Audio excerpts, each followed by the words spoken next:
పెద్ద పీట ఎడతాడు, మంచి టీపై పెడతాడు, అప్పుడు 2 సీసాలు ఎడతాడు, 4 గ్లాసులు పెడతాడు, ఫ్రెండ్కి ఫోన్ చేస్తాడు ఇంకా రాలేదరా అని. ఎందుకు ఫ్రెండ్ లేకుండా తాగడం సామరస్యం, సమాజ సౌభాగ్యం.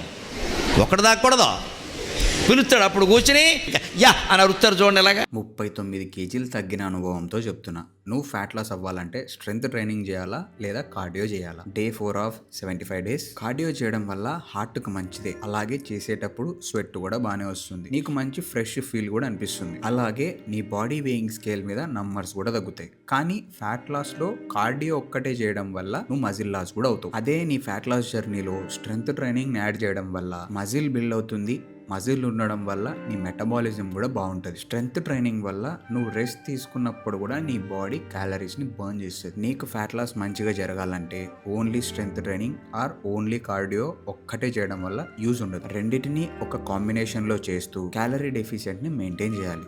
అర్థమైంది అనుకుంటా. నా పెర్ఫార్మెన్స్ మీకు నచ్చినట్టయితే please vote for me. Thank you.